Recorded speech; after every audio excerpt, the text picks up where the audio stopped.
excited to talk to you today and get personal and talk Let's about, get personal. let's get personal, okay? Shoulder. And it was physical. I felt this like tap on the shoulder. And I was like, things are getting weird.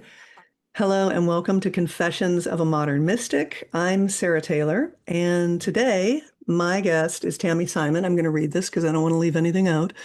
In 1985, at the age of 22, Tami Simon founded Sounds True, one of the world's leading multimedia companies dedicated to sharing spiritual wisdom. She later founded Sounds True Foundation, which helps create equitable access to transformational teachings and tools. Tami is also the founder of the Inner MBA, an immersive learning program that teaches the inner skills of conscious business.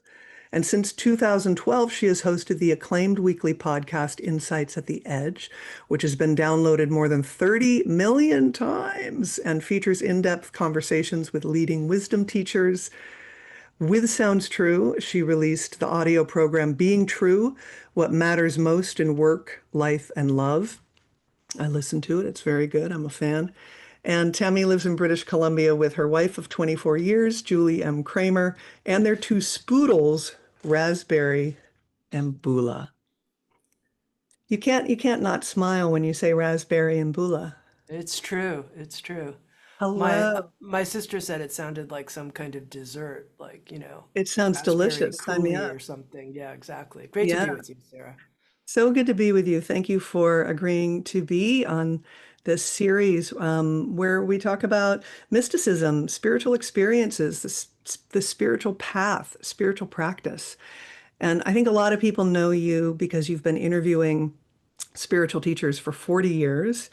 And I'm really excited to talk to you today and get personal and talk Let's about, get personal. let's get personal, okay?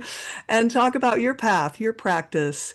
So first of all, what is a mystic? I know you have a series called Mystics Today on Sounds True One. So how do you define mystic? When I was in the religious studies program at Swarthmore College as a sophomore, I was introduced to the term mysticism from the work of Evelyn Underhill. And the Mhm. notion was that a mystical experience was unmediated, a religious experience, if you will, that was unmediated by another person. And when I heard this idea and word, unmediated by another person, I was like, of course. Of course. And Yeah, it always bothered me growing up when I was part of a Reformed Jewish family and the rabbi would stand up and I was like, you want me to go through him to talk to right, God? right. You're kidding me. Yeah, Really? yeah. And I always knew it was an inside job. So Mm, this notion, you could use language like direct revelation or direct access or yeah. direct knowing or inner knowing. That was always like obvi. Yeah, yeah, it's so obvious. Direct experience of the divine, which shows us that we're not really separate, our humanity and our divinity. Um, and so have you had spiritual experiences that have been meaningful to you? I guess let's start with childhood. Did you have anything happen that sort of was that unmediated kind of experience? What got you on the path? Well, I'll answer that question in a moment, but I sense that like having a quote unquote spiritual experience, being alive, feeling the thrill and the bring Hmm. internally, and I say internally because it's a felt sense of those energetic flows in our body and in the space around us, sensing that. That to me is a quote unquote spiritual experience, and it's happening all the time. So it's Yep. not like there's some kind of, oh, this special thing happened on X date and blah, blah, blah. Although there are special things that happen on special days. Hmm. And I know that's what you're referring to. And I'm willing to talk about that and, bring that understanding in. But I also want to point to this other notion that simply living and tuning and appreciating and holding up in a reverential way our feeling of aliveness is an incredible spiritual experience. I I agree think with you. my Yeah. first kind of you could say languaging was when I was reading books by Hermann Hesse as a teenager. And I remember reading Siddhartha, and this is a fictional story of a figure like the Buddha. And in his life, he sits by a river, and there's a description of what the river sounds like for Siddhartha. And at that moment, it was a page and a half of a Hmm. book, and it was the sound of the river, and it was this tinkling, kind of moving illustration of auditory impermanence. And it was that sound. And I was like, oh my God, I get that. That's Hmm. amazing. That's beautiful. That's what's happening here. That's who I am. That's how I always want to feel. So I think that was my first opening, actually, was in the Hmm. pages of those books. Yeah. I mean, and I appreciate what you say about how everything is a spiritual experience. If we're connected, we're experiencing this aliveness, this presence, that is spiritual. It doesn't need to be a profound, Jesus descending a staircase in front of us or the Buddha showing up for it to be a spiritual experience. And there are punctuated moments on the path, of course. And you're very intuitive. I mean, you've told this story on in other interviews, of course, and I'm going to ask you a bit about it right now, of being 22 and wondering what the hell you were going to do with your life. And you talked to a guy who had crystals, and he told you you knew what you wanted to do, and then you walked out of his place and you had an interesting experience. Do you want to share a little bit about that? Sure. And you know what I think is also interesting, because we're going to talk about these, people might call them, you said punctuated or peak experiences or kind of mysterious altered states that happen. And you're like, what? What was that? But there Hmm. were these different factors that went into it. So one of it, at the time in my life, I was reading a book by Eugene Gendlin called Focusing.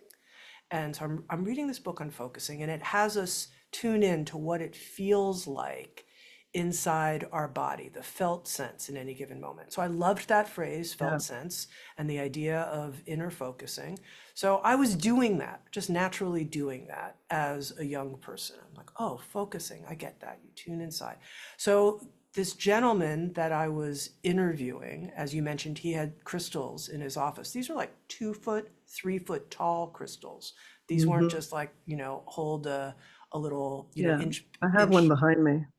Uh, oh, I Yeah. see that. These were Yeah. much bigger actually than the Damn. tall kind of Eiffel Tower behind you. These were Uh-huh. more like mountain crystals. So I would walk by on my way to hosting the volunteer interview role that I had at KGNU, Boulder County Public Radio. And I thought, I'm going to interview this gentleman about these crystals, because word on the street was that he worked with them and programmed them in a certain way in his business. Hmm. And I thought this was extraordinarily interesting. Like, what? What is that? And I was curious. I had a curious mind. I Yeah. wanted to understand. So we were doing a preparatory conversation in advance of the interview, and I had inherited at the time a small amount of money. Now, it was approximately $50,000. And if you move from 1985 to today, that would be like $200,000. So with inflation and I'm not an economist, Sarah, Neither so am we I. won't I we don't know, won't man. we won't explain it, but there you go. We get the gist. And and so this gentleman, who obviously was talented in business, because this is one other piece that goes into the story. In addition to having crystals in his window, he had a yin yang symbol that had a dollar sign through the center. And I was like, what? Say what? What's going What? on? What's going on? Are you talking my language? What language is that, with a yin Yeah. yang symbol and a dollar sign? And it said transformational economy, transecon. So I Hmm. said to him, I've got this inheritance that I've received. I'm unemployed. I'm volunteering at the radio station. Hmm. What should I do with this money? And that's when he looked at me and he said, Tami, you know what you want to do. And my first reaction was, no, I don't. Hmm. If I knew what I wanted to do, I wouldn't be sitting here asking you Right. in this kind of stupor. But he said, you do. You know what you want to do. Why don't you come back in 3 days and we'll talk about it? And I was like, okay, that's time to leave the office. Yeah. Yeah. I'm Time out to of here. go. Right. So I walked out, and then this is where the focusing book came in. As I was walking out, I suddenly felt like I wasn't walking on the ground. Hmm. I was like, this is a very weird feeling. Why don't I feel like I'm walking on the ground? My feet aren't touching the ground. I'm walking on air, like 2 to 3 feet above the ground. This is very odd. I feel really odd.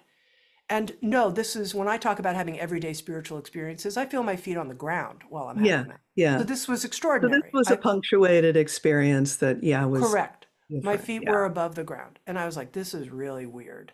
Okay, I'm feeling really weird. Maybe I'm excited. I don't know. I feel weird. And then I heard 3 words, and it was auditory: disseminate spiritual wisdom.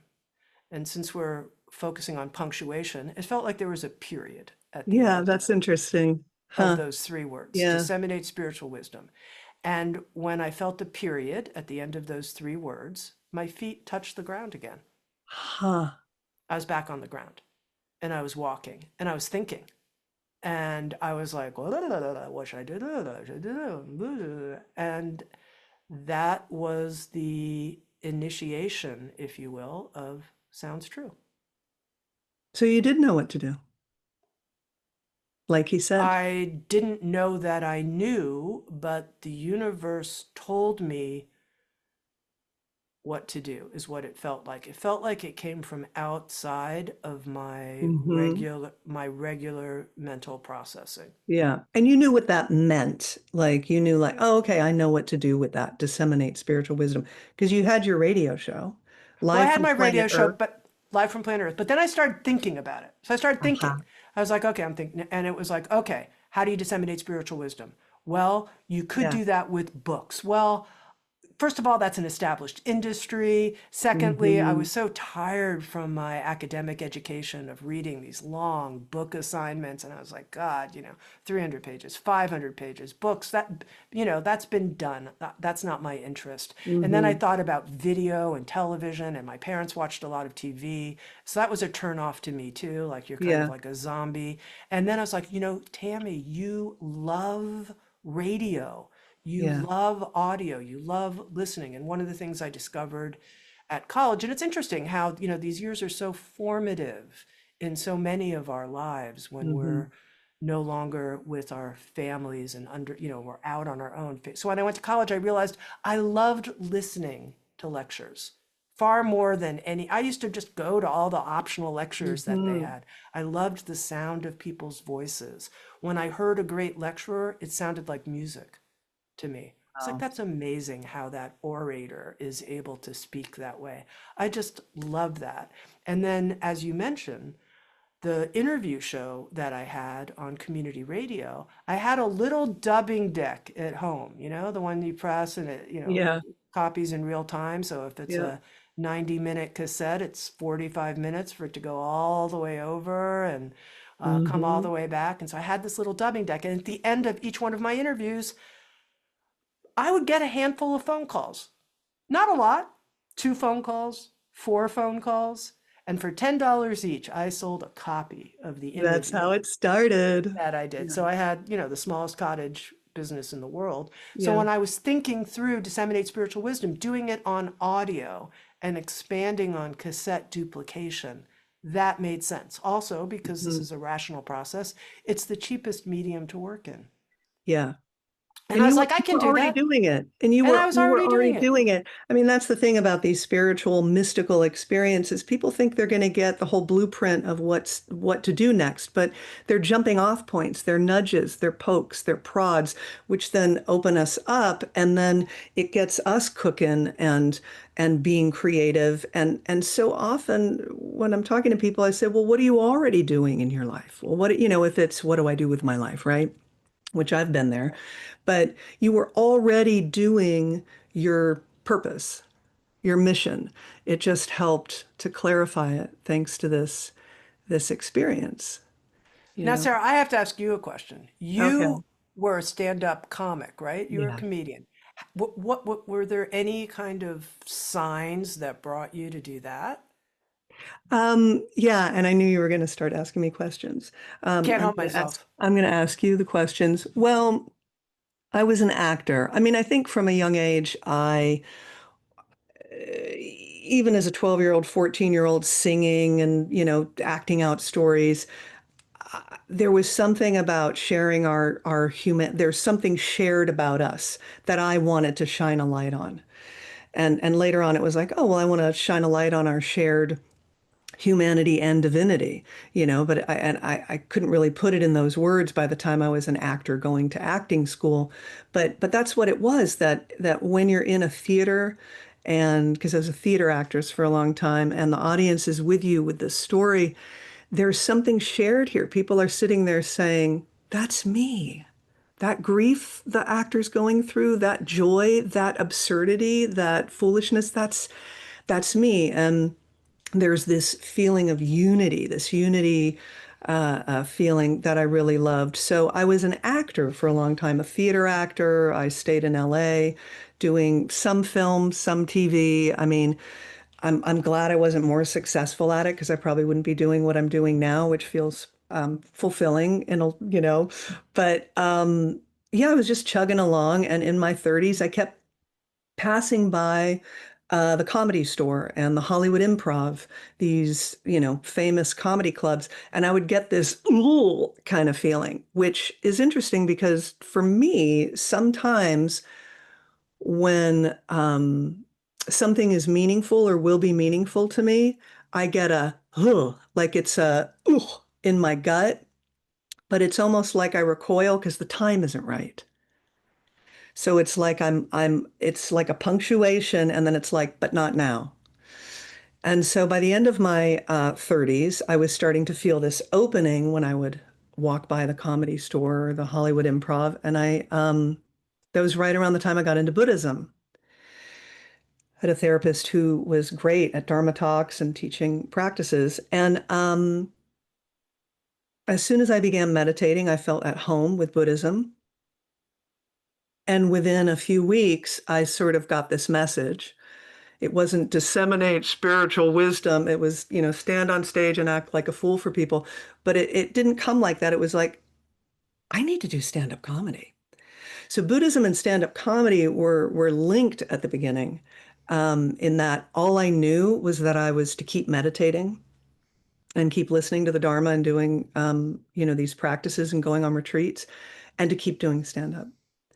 And so that's how I got into stand-up. I was a singer, I was a classically trained actress. So people remember that about me, that I most recently was a stand-up comedian. But it was kind of a process of sort of feeling into, well, singing, being musical theater, I don't know. Well, oh, serious acting. Oh, TV and film. Well, that's cool.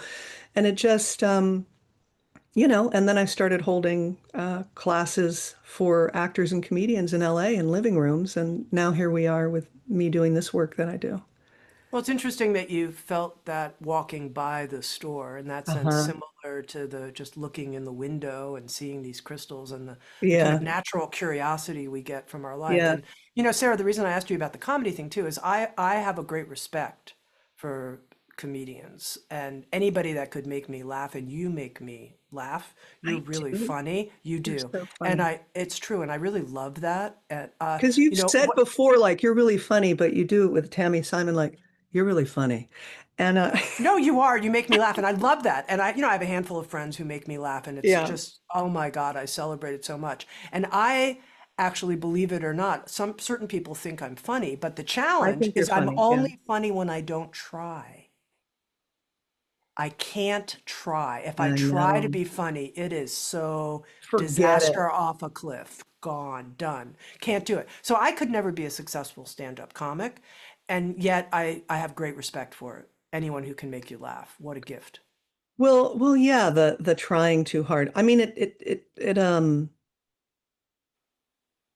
as awakening unfolded, as my own spiritual practice unfolded, it started to like like it felt like grinding gears to, oh, I'm showing up at this theater. My job tonight is for 20 minutes to make them laugh.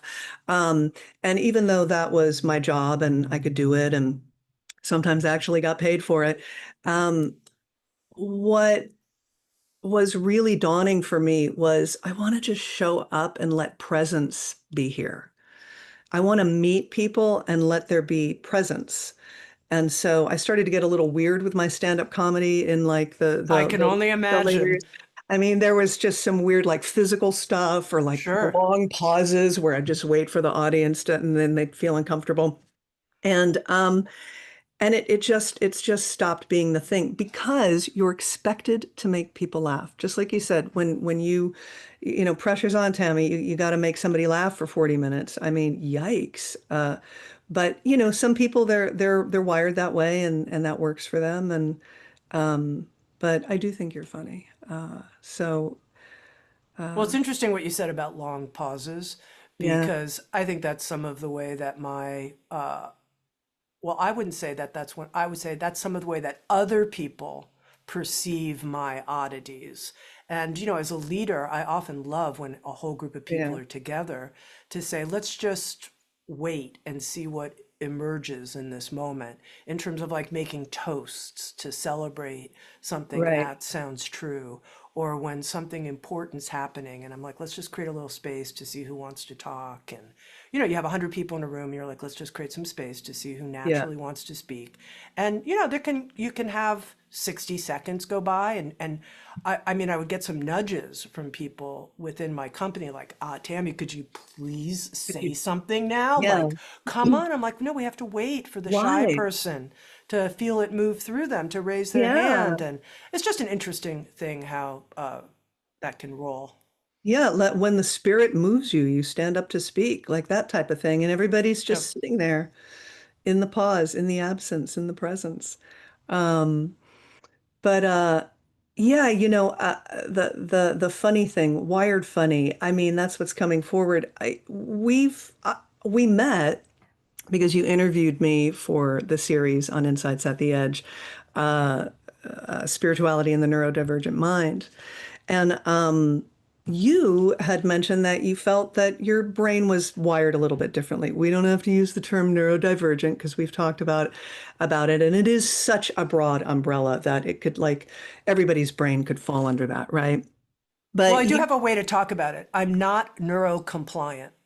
you're not neurocompliant. So Yeah, we have this like negative in there. I'm not this other thing, and I feel very yeah. comfortable with that. Netty netty. I'm not neuro compliant. Not this, not this.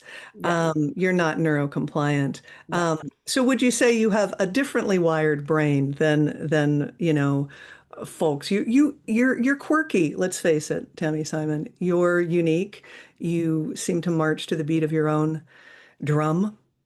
So how has that helped you and what have been the challenges? Yeah. Well, you mentioned the audio program that I created, Being True. Yeah. And I think if we want to say something in the positive, not what I'm not, but what I am, is that it's extraordinarily important to me to be true. So, what is that? I've talked already in our conversation a lot about this inner quality of sensations that emerge in me. You talked about when it's time to speak, something in you kind of comes forward, and is it the spirit speaking? I don't know, it feels natural, Hmm. feels true. I'm not making it up. I have a sense of my own integrity within meditation practices. When I discovered the flows that come up through the central channel in the body, Hmm. and that there is something called the central channel in yoga, Shushumna, Hmm. and that in yoga practice, you're even bowing as you bow to the guru to the central channel, to the Shushumna in the teacher, and that this is an empty channel that lives in us and through which our brilliance and intelligence flows.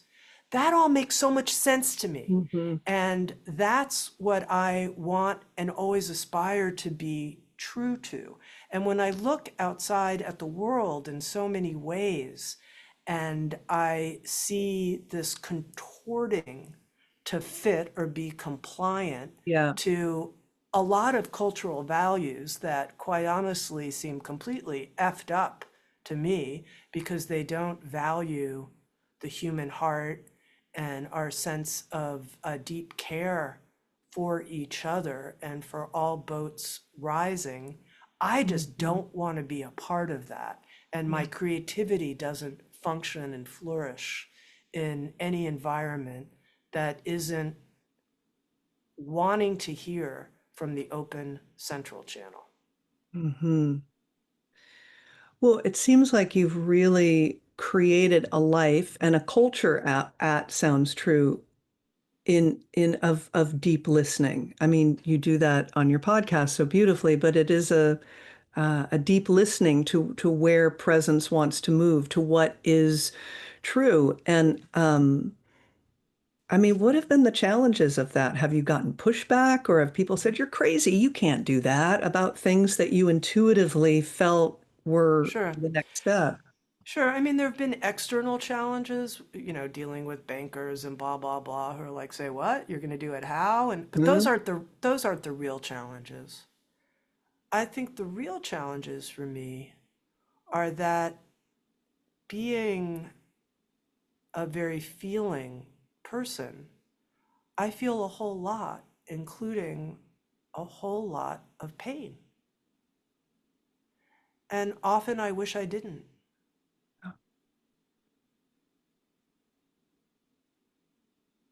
So that's the real challenge, Sarah, Yeah. is working with pain and working through it, metabolizing it, creating a space for it to have its intelligence known and for it to shift into something that's like caring action and expression Hmm. and service and giving. But the going through pain is tough. Yeah. How do you work with pain when it arises? Well, one thing is I've learned how to get a lot of support. Another thing is I have a beautiful family. So my wife is extraordinarily loving and caring almost all the time. That's our joke with each other. Almost all the time. Just you have to Almost, create almost all the almost. You time. have to create room, create room. And our two little doggies that we started off talking about, Raspberry and Bula. So I Yeah. have a loving family context, a lot of support, and I've learned and continue to grow in this way to create a healing or holding space myself for the processes I go through Yeah. internally. Yeah. Yeah, you would need to, and I would imagine things would come up. Just being a leader for so many people and so many people relying on you over the years, which sounds true. Has that felt like an incredible responsibility? I mean, not just you're in the ears of, countless spiritual practitioners, and you're bringing something to them, but also this responsibility to the people that you work with. Has it I just wanted to ask you that. Has it felt like a heavy responsibility in a way, or have you shouldered it? Yeah, if you can tell me a little bit Yeah. about that. Well, it used to be that I would drive into the Sounds True office building when I lived in Boulder, Colorado in pre-pandemic before we became a virtual company. And there'd be like, 100 cars in the parking lot and flowing over into an adjacent parking area. And I know what it takes to fix your car when it's broken and take care of it. And I thought, God, this company's paying for all these people's families and all that. So occasionally that thought would come through my mind. Yeah. And then I was like, okay, don't think about that, Tammy. That's not really the point here. The point is, what's the next right thing Hmm. you're supposed to do on your path? Everybody's responsible for themselves. Hmm. All these people are responsible for themselves. They can drive off this parking lot and go work someplace else. Hmm. That's not every this is all a bunch of free agents coming together and you're free. So what is the step of integrity with your heart right now that you're supposed to make. So that's the core of my journey. It's Hmm. not feeling, I feel a certain responsibility within my family structure for my role as a, and I, and I feel a certain responsibility as I'm a US citizen and as an Earth citizen and a universal citizen, but I don't take on the responsibility of the people that I uh, work with. That sounds true in the Yeah. office. We're all free. We're all doing our part. Let's do it That's well. healthy. That's healthy. I guess I ask that because, letting go on the spiritual path is so important. It's vital that type of surrender, letting go into the mystery, letting go of identities, letting go of expectations, pressure, outcomes. Um, so that we can go deeper.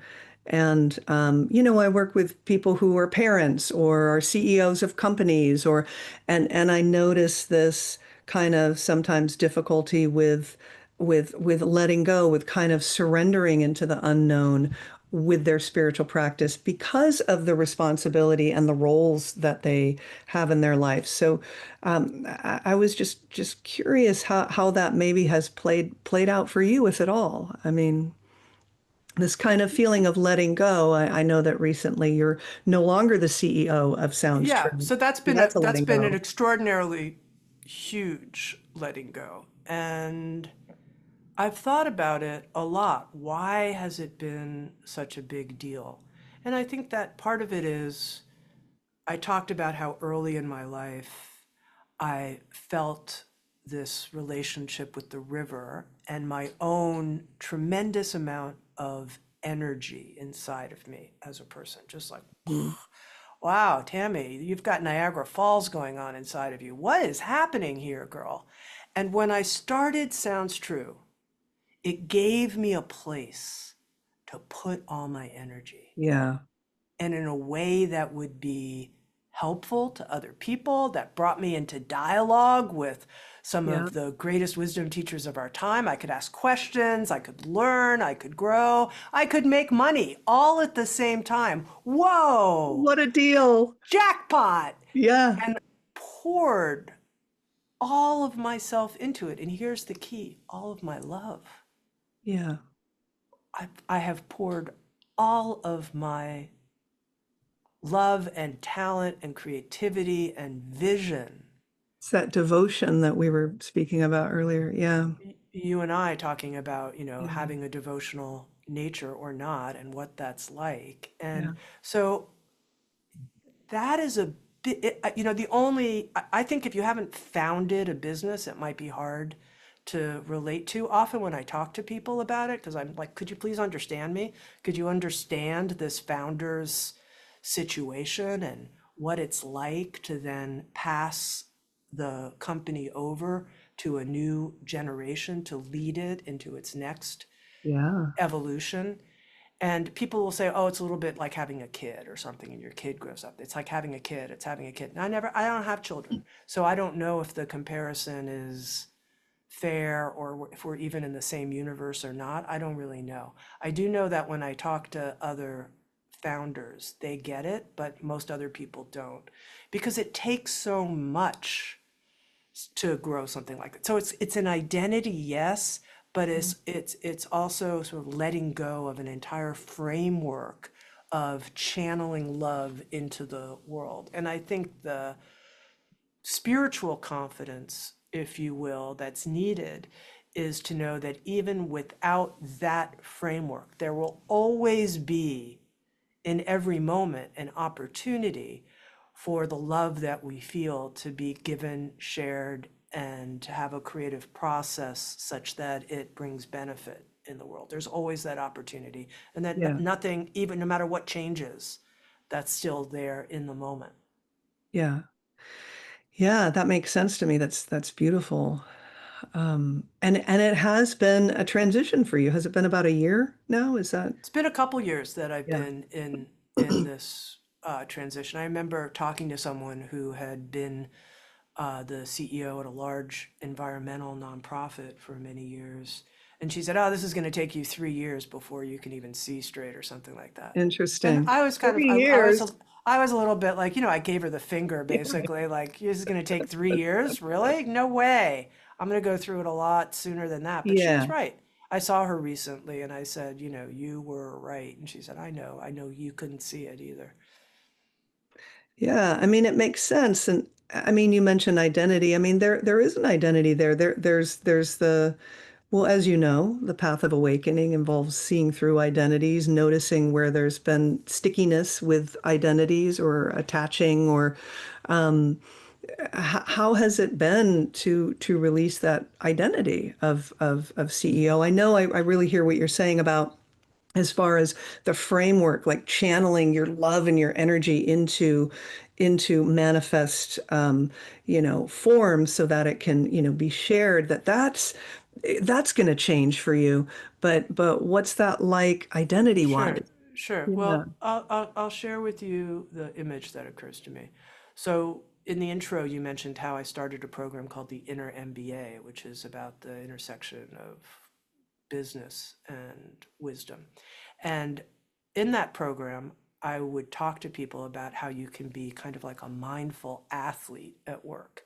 And I really related to this image. And I think because in my fantasy life, not only could I have the ability to be a stand-up comic, but I could have been like a great WNBA basketball You player, like the WNBA? oh, Yeah. heck yeah. And I could have Yeah. been making those 3-point shots and the passes and Hell dribbling yeah. between my legs and the whole thing. And, of course, I played basketball in high school, but, only in my dreams could I have been part of Right. the WNBA. But in any case, this notion of being an athlete and even being an athlete at work, and, you have to have good reparative time. And then you come and you leave it all on the court, but then you have good food and you get support from your trainers and coaches and okay. So I think that in my identity, Hmm. leading sounds true. I related to it. It was as much fun as playing a sport. Yeah. Now the athlete has gotten too old to play. She's no, and basically the team was like, sorry, you're not starting anymore. Sorry. Hmm. Then a little bit you're kind of over on the side, and then it's like, oh my God, I guess it's time for me to like leave the stadium and go do something else. So okay, so this is a little bit of my journey that I saw Yeah. analogous with an athlete and their quote unquote identity with their sport and all the attention they got and all that. Okay. So about 6 months ago, I woke up one morning and I suddenly saw, so it wasn't a dream any longer, I was awake, but I suddenly saw a stadium filled with super bright lights. And it was like a football field kind of thing. It wasn't a basketball court, but it was bright, bright lights all the way around. And I was like, oh my God, why am I waking up so turned on like this with these bright lights? Like, what's going on? And then I saw that there was no one in the stands and there was no one on the field. Ooh. And I was like, okay, you're being given an image, waking up all turned on, like all your switches are on, and this is what you have today in front of you. Hmm. And I was terrified, Sarah. I felt terrified. I didn't feel like, oh, I'm spiritually at peace with this and this is fine and the lights are on and I wonder what will happen in the field. It wasn't like that. I was like, I'm going to look someplace else. I'm going to shut my eyes and turn away. I don't want all this bright light. Yeah. But I also knew that that image was given to me as something to really settle in with in terms of the unknown of what play will happen on this field. It is unknown. Yeah. The lights are on, the energy's flowing. Question Big mark. pause. Yeah. Big question mark. So have you been finding your way since then? I'm finding my way. You're finding your way. I am finding my way. And Yeah. also valuing the pause Yeah. and the chance to restore and recharge Yeah. and I moved to British Columbia, as you Hmm. know, a few years ago, and to replant myself here and connect to the land here and to have the Yeah. next phase of my life come from this root system, this ecosystem. So that's all been very important. Yeah. Grounding, resourcing. You're resourcing Yes, and gearing up for what's next. And I'm sure you have yes. some things in the works. And a lot of unknown. Yeah. And this is very important. I also have recognized that the tap root of basic trust that I want to have in my life Hmm. is not actually a fact in terms of the level of rootedness and faith and capacity to surrender that I aspire to. And so I've been doing a lot of work with that, a lot of work, and it's been extraordinarily growthful, and I'm right in the middle Hmm. of it. Tell me more about that, if you can expound on that a bit more. What kind of work have you Sure. been doing? Yeah. I've been questioning and inquiring and looking into what was the initial rupture of the holding field in my biography, such that this sense of you are totally safe, Tami, Yeah. safe in a new country, safe without being the CEO at Sounds True, safe in the face of your own dying, Yes. safe with all the intensity of your feelings that overwhelm you at times when you feel flooded and out of control, that there is a core sense. That's why this phrase basic trust comes Hmm. from the diamond approach. And when I first heard it, I was like, that's what I want. That's what I need. I got to have that. I don't have that, and I want that. And I'm saying I'm in process because I am. So you're asking Yeah. me, well, like, tell me about the process. Well, I want to get to a place. You ready for this? I want to get to a place where I feel 100% basic trust. I want that. Mhm. And one of the things, you also asked, well, what's your kind of guiding principle in the face of a world that doesn't fit the way you think? And I said, well, tell the truth, be true, So it's important for me to also be truthful to myself that I don't Hmm. have that. And it's Yeah. something I want. And what's Yeah. great about that is that then I can focus on it and I Yeah. can work with talented spiritual guides who can help me, and I can work with my own inner process in dialogue with them and with their support to move in this direction. Yeah. Yeah. It's beautiful that you bring that up. It's evoking this sense of being held, like you're held in the groundless ground, like there's no ground to stand on, and yet you are held.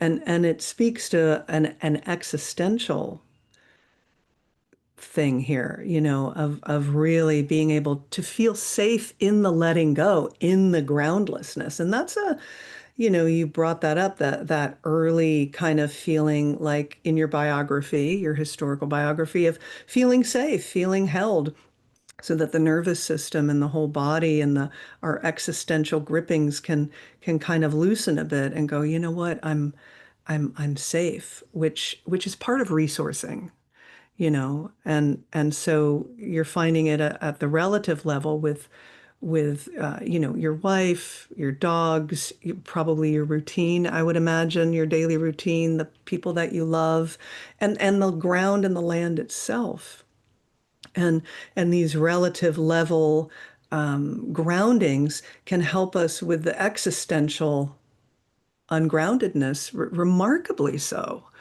Yeah. um, you And what I know think is interesting is at different points in our lives, we may feel like, oh, I'm good, I'm in the free fall and it's awesome, yay. And I've felt that a lot in my sure. life.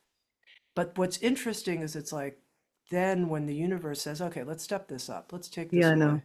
Yeah. Let's take that away. Let's make the home situation different. Let's Start have this taking away a loss lot of stuff. happen in this person's life. Let's have this new challenge occur.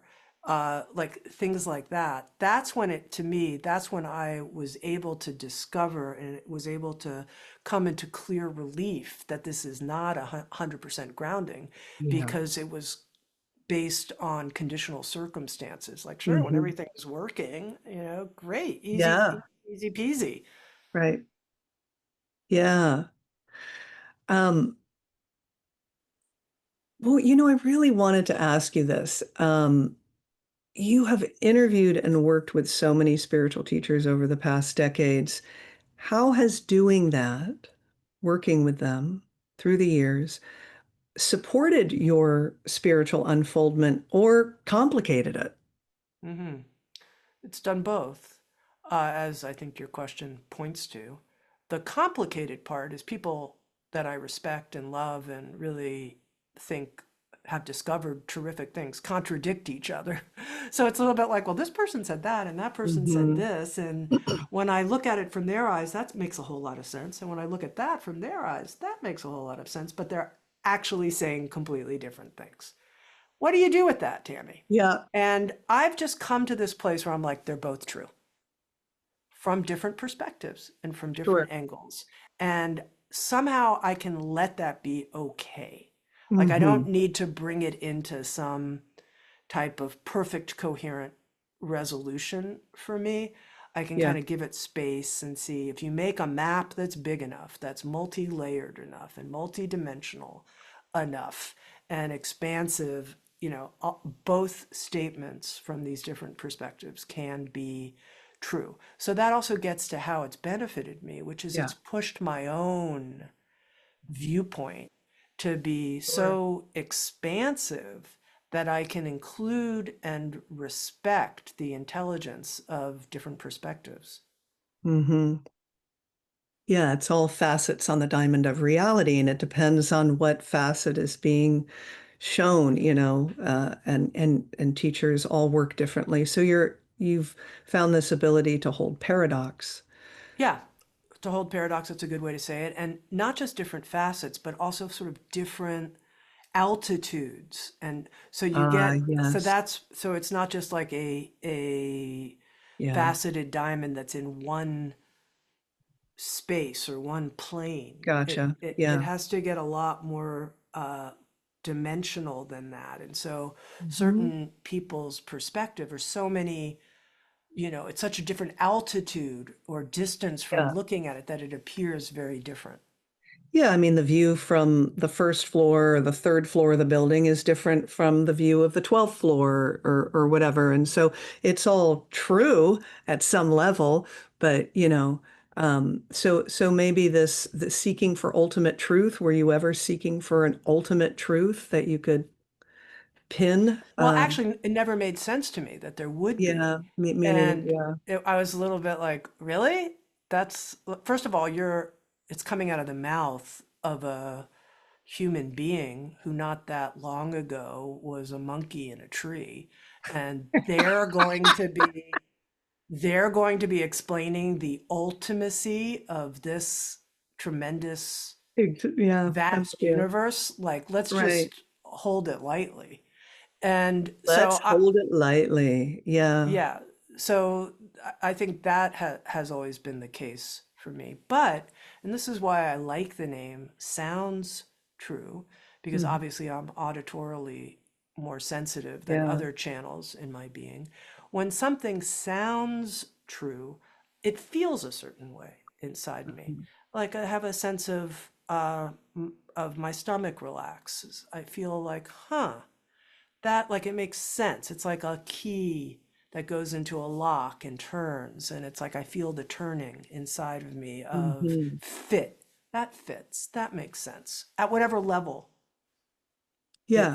it's being spoken. Yeah. And I'm glad you bring up intuition because it does seem like you've been listening to your intuition, tuning into your intuition this whole time.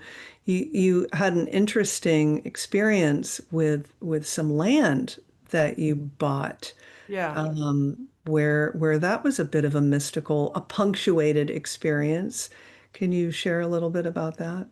Yeah. I mean, the experience I had starting sounds true, and this experience of purchasing this land in British Columbia are the two times when I felt like the universe said, okay, we're going to have to make this really clear to Tammy so she does this thing. And I say that because it feels like, and when I say the universe, I don't know, Yeah. but it feels like something outside of my normal locus of functioning, like intervened and said, pay attention, girl.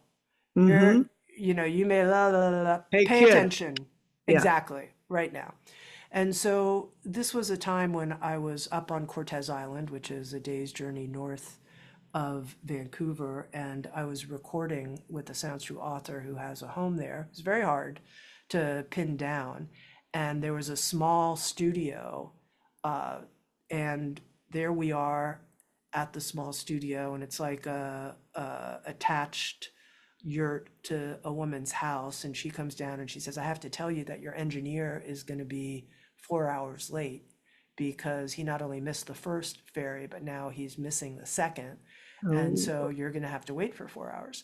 And I uh-huh. was like, okay. And this author that I was recording with is a very bright gentleman who uh, doesn't sit around for 4 hours and just Mm-hmm. do nothing. But we don't have any cell phone reception. I was like, oh my God, how am I gonna like have him stay relaxed, calm, and happy during this whole period of time? So I said to the woman who owned the house, like, maybe we'll come in and have a cup of tea and we can Yeah. talk for a while. And she said, let me show you this land project that I'm working on. We'll go for a walk. And I'm like, oh, thank God, this is going to take a while and that'll be terrific. Let's go for a long walk. Let's keep walking. Let's go for a three and And a half hour walk. exactly, exactly, which I whisper to her, like, make this Yeah. Come on. exactly. So we're walking. She's talking to me about how she is trying to save 200 acres of land from being clear cut. And in order to, it's her neighboring property. And in order to do this, they're creating a land cooperative where they have these different building sites and they're going to protect the forest. And there's going to be an eco village with lower income housing and then these bluff sites that look out at Desolation Sound and waterfront sites right on the water. And I'm like, okay, this sounds very visionary, interesting. It's taking us a lot of time to talk about it. Great. I'm really into it. And we walk up to one of the bluff sites, and I'm just passing the time and having this conversation and looking around at the beautiful trees. And something odd happens. And once again, it started as a feeling, a felt Mm-hmm. feeling, which is the land underneath me is like if you ever watched people like pull a tablecloth from Yeah. under a full setting or like Yeah. fix a carpet under furniture and they like pull it out. So it felt like the land was kind of coming up like in a wave form. And I was like, what's going on? And then the waveform tapped me on the shoulder and it was physical. I felt this like tap on the shoulder. And I was like, things are getting weird.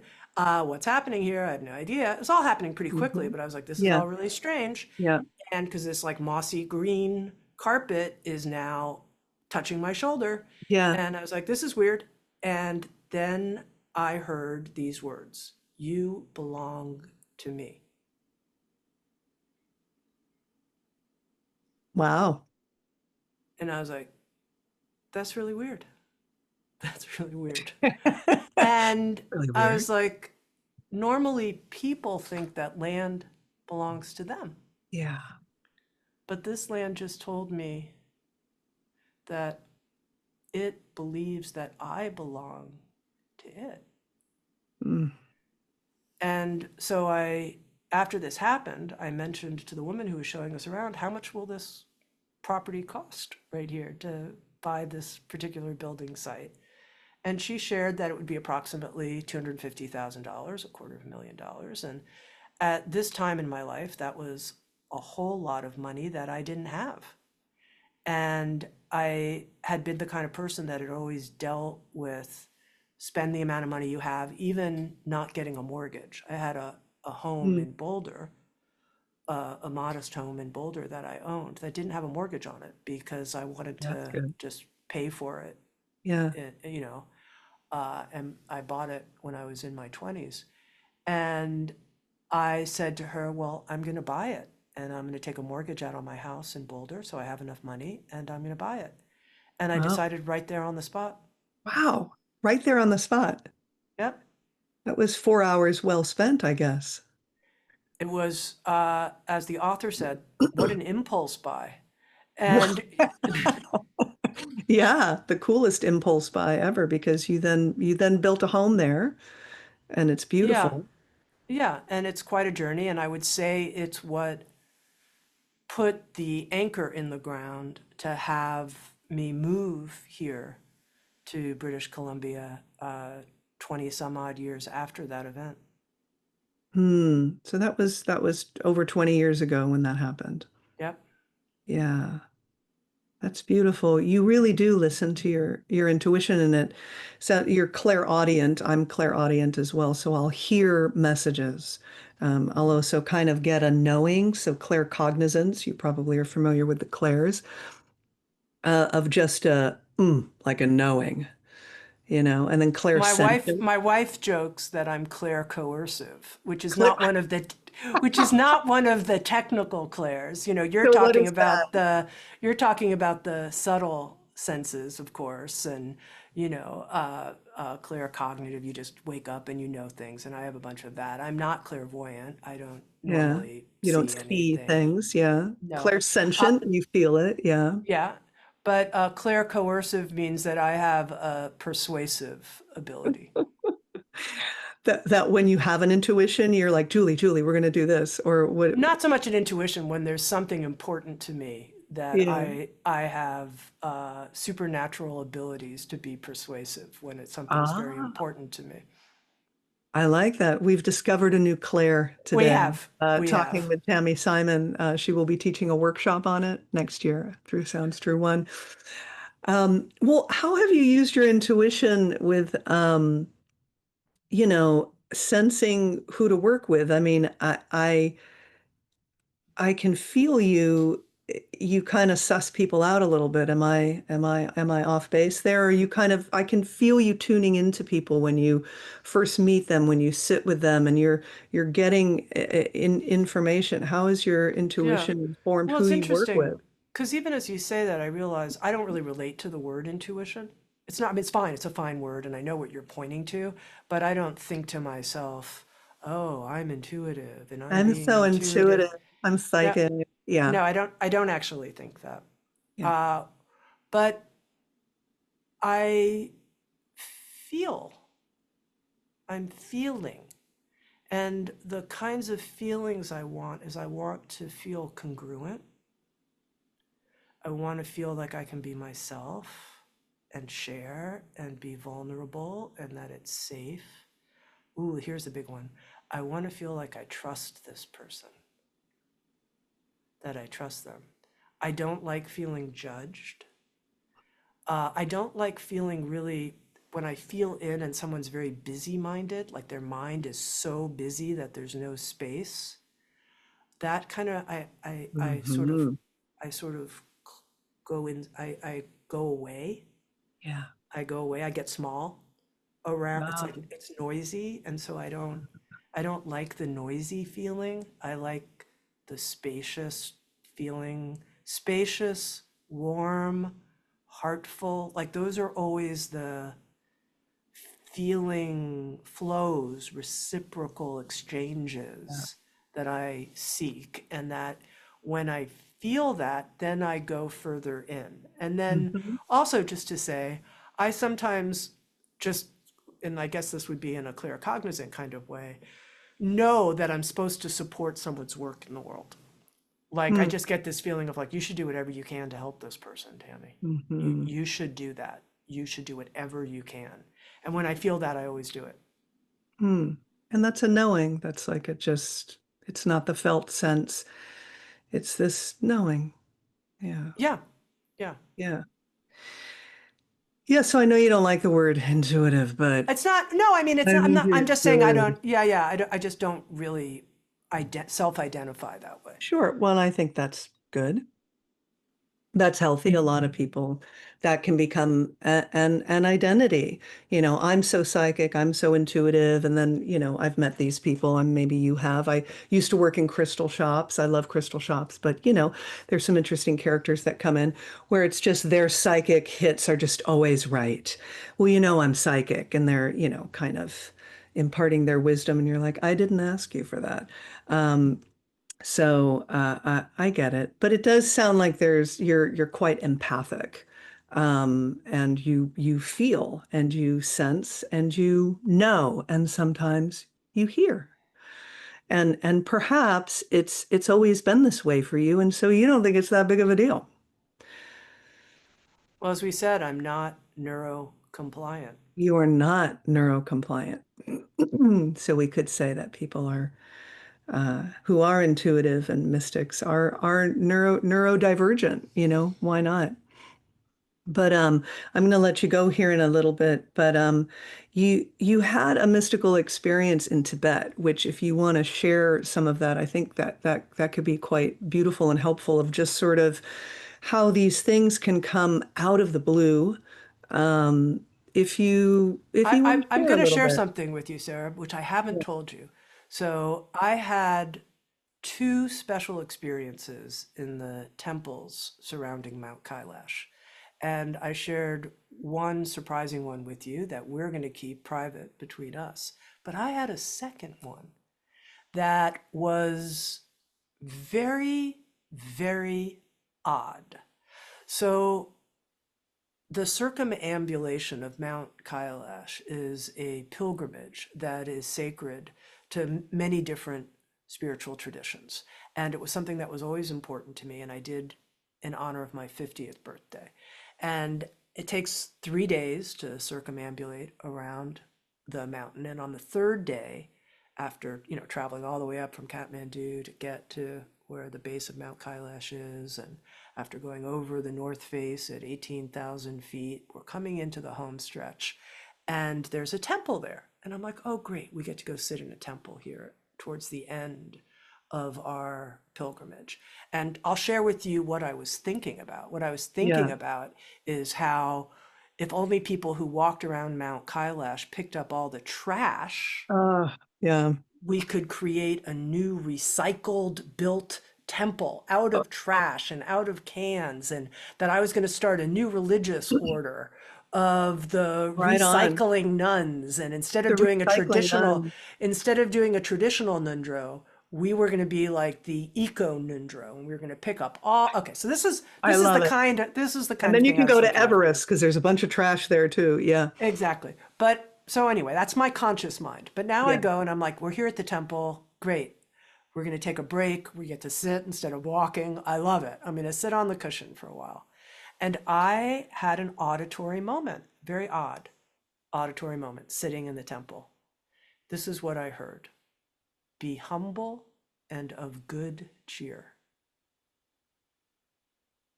Now, the reason this is so strange is I'm not like a big fan of good cheer. I'm not like a good cheer kind of person.